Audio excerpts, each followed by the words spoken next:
जी येशू. आज आपण 6वा धडा शिकणार आहोत. जीवन परमेश्वरीय देणगी. जीवन परमेश्वरीय देणगी.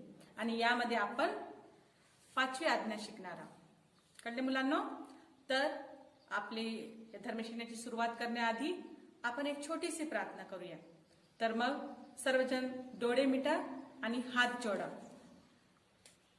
हे परमेश्वरा, जीवनदाता परमेश्वरा, आम्ही तुम्हाला धन्यवाद देतो की तुम्ही आम्हाला एक नवीन जीवन दिले. आम्ही धर्मशिक्षणामध्ये जे काही शिकणार आहोत ते मनामध्ये ठेवून आणि आमच्या जीवनामध्ये त्याचे अनुकरण करण्यासाठी आणि चांगले व्यक्ती बनण्यासाठी, जीवनाला अनमोल भेट आहे असे समजून त्याचे संरक्षण करण्यासाठी आम्हाला शक्ती प्रदान कर. आमेन. पिता आणि पुत्र आणि पवित्र आत्मा यांच्या नावे आमेन. विद्यार्थ्यांनो, आपल्याला आदी आईवडिलाबद्दल माहित आहे. कोण ते आदी आईवडील? आदम आणि हेवा. तर आता आपण बघूया त्यांचे मुलांबद्दल. त्यांचे जे मुलं होते ते कोण होते? काईन आणि आबेल. काईन आणि आबेल. तर त्यांच्याबद्दल आता आपण शिकूया की त्यांच्यामध्ये जीवनाबद्दल किती समजणूक होती आणि ते आपल्या जीवनाचे संरक्षण कशा प्रकारे केले या नाही आपण बघूया. तर एकदा काय झाले, दोघे भाऊ परमेश्वराला होम अर्पण केले. जसे की काईन जो होता तो शेतकरी होता आणि आबेल जो होता मेंढपाळ होता. आणि जेव्हा त्याने होमार्पण केले तेव्हा हाबेल आपल्या सर्वोत्कृष्ट वस्तू जे आहे ते अर्पण केला होता आणि परमेश्वर त्या अर्पणावर प्रसन्न झाला होता. आणि त्यामुळे काईन संतापला. त्याचा भाव जो आहे काईन तो संतापला आणि हाबेलवर जडू लागला आणि तो द्वेष, त्याच्या मनात द्वेष वाढू लागला आणि द्वेषमुळे राग आणि तिरस्कारमध्ये ते बदलला. एके दिवशी काईनने काय केले, आपल्या भावाला म्हणाला आपण फिरायला जाऊ. बाहेर गेल्यानंतर काईनने काय केले, आपल्या भावाजवळ आबेल जवळ जाऊन त्याला ठार मारले. परमेश्वराने काईनास विचारले, तुझा भाऊ हाबेल कुठे आहे?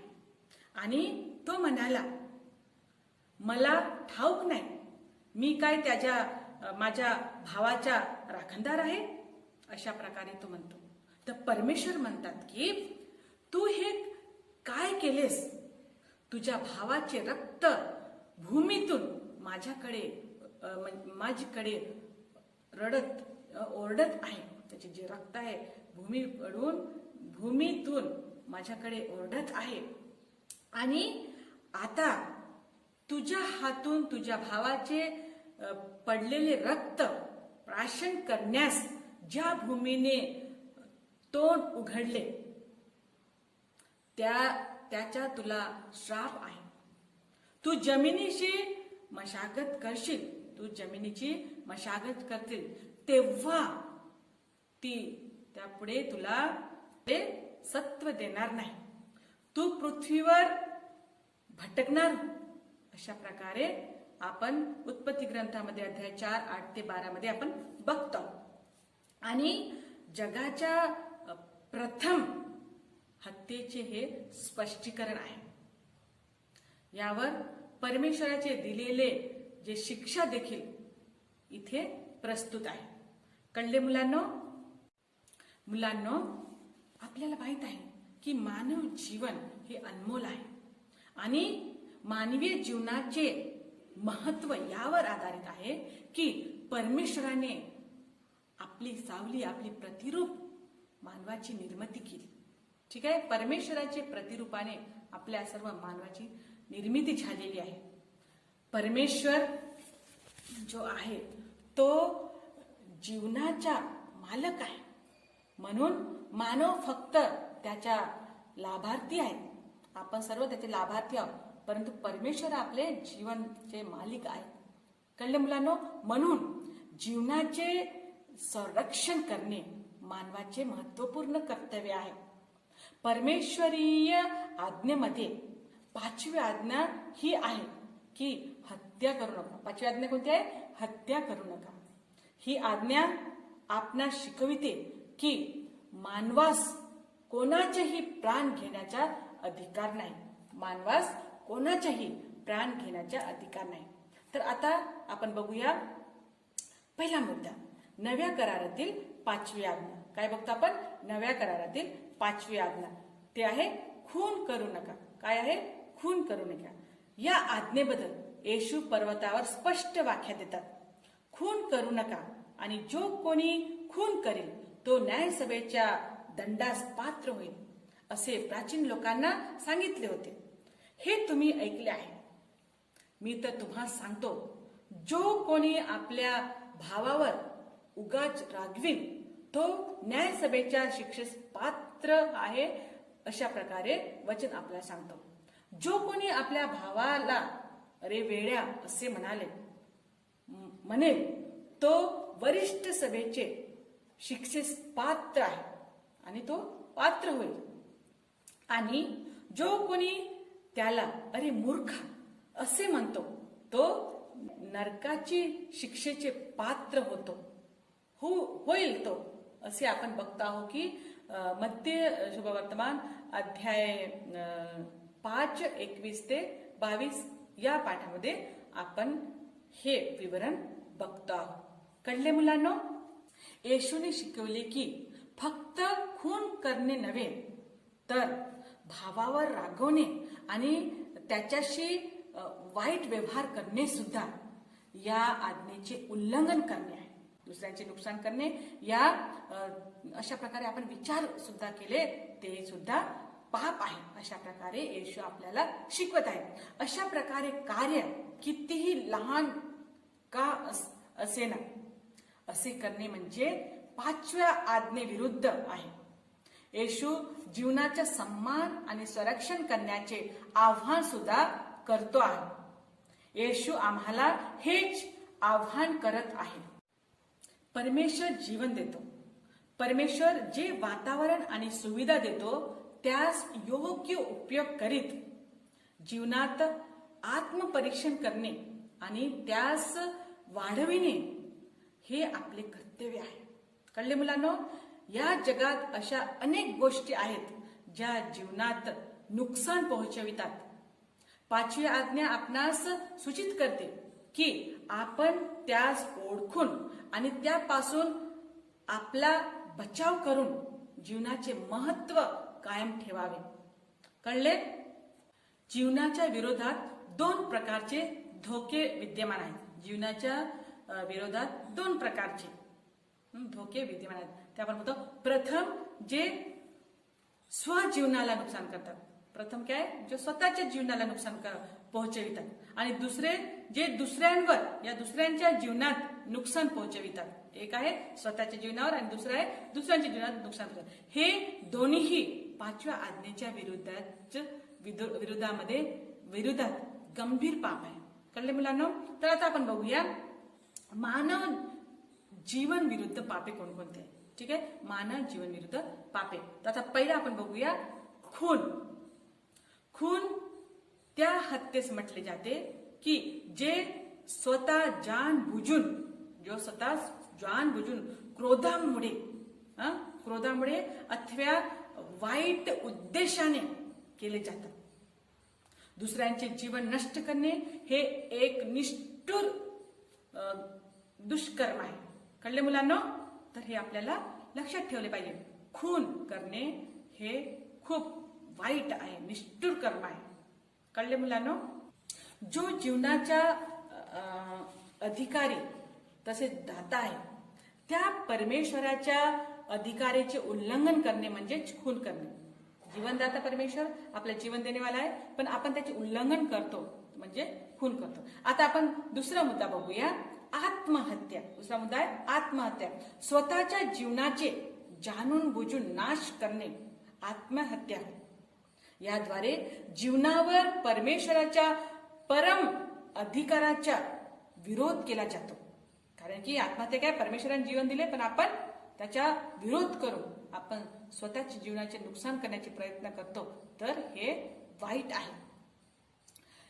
त्याला नाश करणे म्हणजे जे विचार करतात की आपण स्वतःहून जाण बुजून आपल्या जीवनाचे नाश करतो असे म्हणतात, ते पाप आहे. जीवनाचे पालन पोषण करण्याचा अधिकार मनुष्यास आहे. तर परमेश्वराने आपल्याला जीवन दिले, पण याच्या पालन पोषण करून त्याची रक्षा करणे, संरक्षण करणे हे मानव जातीचे एक कर्तव्य आहे, त्यांचे अधिकार आहे. त्यांचा नाश करणे नाही. विद्यार्थ्यांना आता आपण बघूया तिसरा मुद्दा आहे दयावध. दयावध. लक्ष्य किंवा मार्ग कोणतेही असो, अपंग, रोगी किंवा मरणार्थी लोकांचे जीवन समाप्त करणे म्हणजे दयावध होय. आपल्या ख्रिस्त सभेच्या पुस्तकामध्ये CCC 2277 त्यामध्ये असं सांगण्यात गेलं की सुख मृत्यूच्या नावाने देखील हे ओळखले जाते. आणि कायद्याचे अनुमती असेल किंवा नसेल, दयावध करणे हत्याप्रमाणे आहे. हे 5व्या आज्ञेच्या उल्लंघन आहे. कळले मुलांनो? तर हे दयावध जे आहे हे पाप आहे. तर आता आपण बघूया चौथा मुद्दा, ते आहे गर्भपात. कोणता आहे चौथा मुद्दा? गर्भपात. गर्भातील जे शिशु किंवा भ्रूणाची हत्या करणे म्हणजे गर्भपात होय. म्हणजे जेव्हा बाळ आईच्या पोटात उदरामध्ये राहतो तेव्हा त्याला मारून टाकणे म्हणजे गर्भपात होय. हे गंभीर पाप आहे. म्हणून गर्भपात हे मानवीय जीवनाच्या विरुद्ध आक्रमणपैकी सर्वात नीच आणि अमानवीय कृत्य आहे. कारण की जेव्हा लहान बाळ आईच्या पोटात असताना त्याला ठार मारणे हे मोठा पाप आहे. तो ग्रंथ आहे 139 मध्ये 13. म्हणून गर्भातील अर्भकाचा नाश करणे हत्या हो. आणि जीवनाचे जो जीवनदात्या परमेश्वराविरुद्ध हे आव्हान आहे. जर आपण अशा प्रकारचे पाप करत असल तर हे परमेश्वराच्या विरुद्ध पाप आहे. म्हणून गर्भपात हे आपल्या नियमामध्ये खून केल्यासारखंच आहे. ठीक आहे.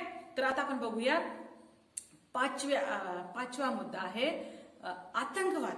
पाचवा मुद्दा आहे आतंकवाद. यामध्ये आपण बघतो आहोत की कोणत्याही गट किंवा संघाच्या आतंकामुळे मानवीय जीवनाला नाश होतात.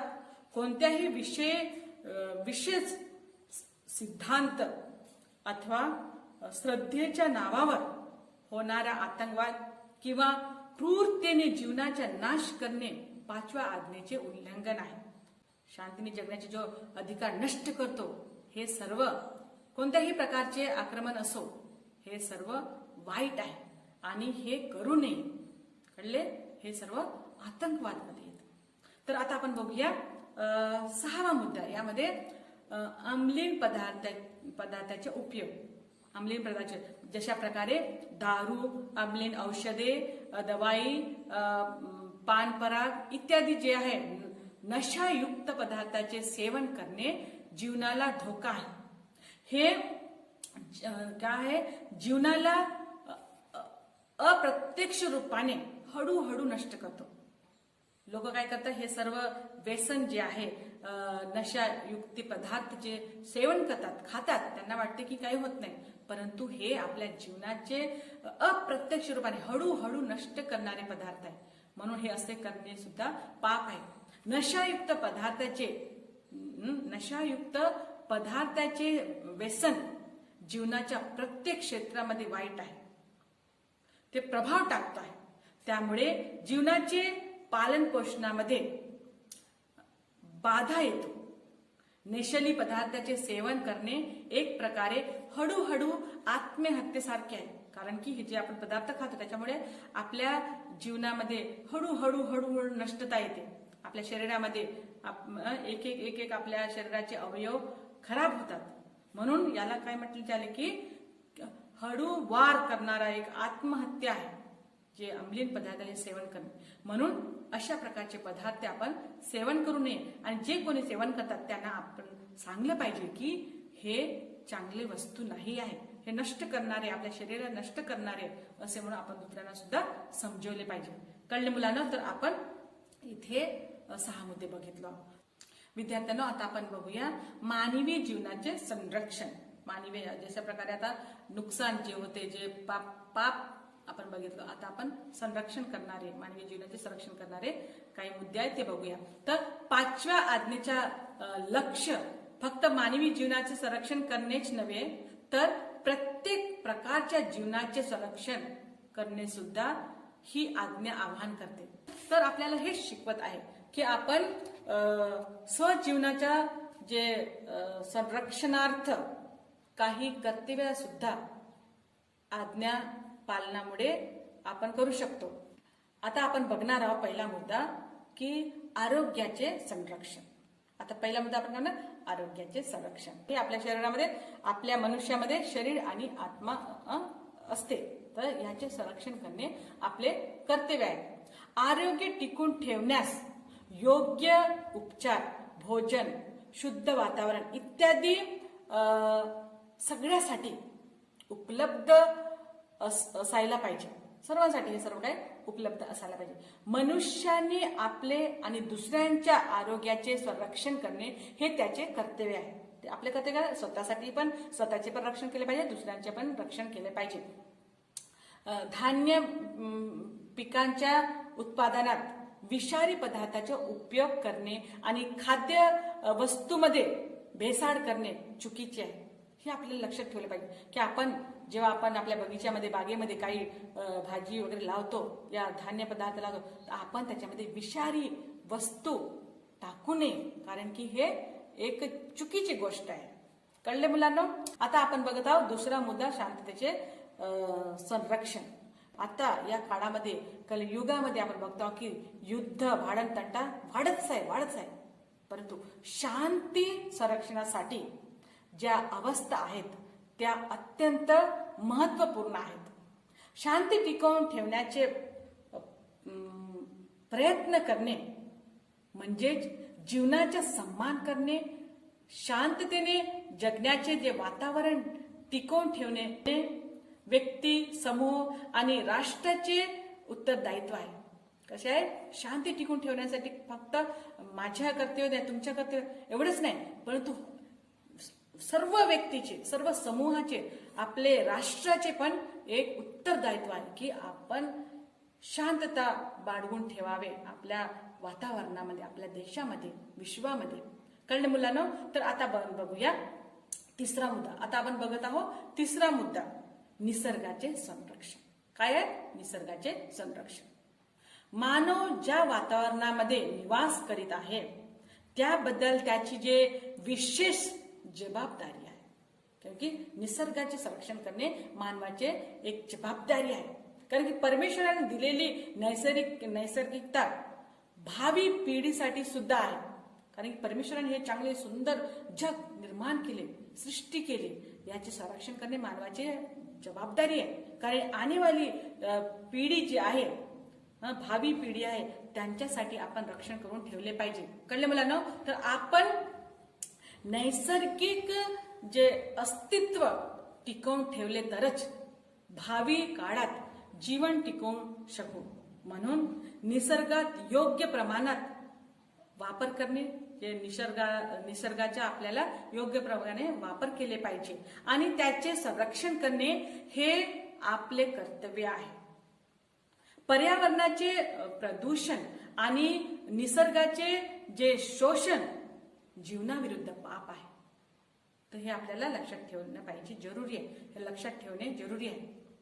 आणि विद्यार्थ्यांना आता आपण बघतो आहोत की खून करू नका ही परमेश्वरी आज्ञा फक्त जीवनाच्या विरुद्ध काही न करणे असे नाही, तर ही आज्ञा जीवनाचे संरक्षण करण्याची आणि त्याला वाढविण्याच्या जबाबदारी सुद्धा आठवण करून देतो. आपल्या सर्व ख्रिस्तियांचे कर्तव्य आहे की आपण हे सत्य ओळखावे की जीवन परमेश्वरी देणगी आहे आणि आपण या जीवनाचे पालन पोषण करावे.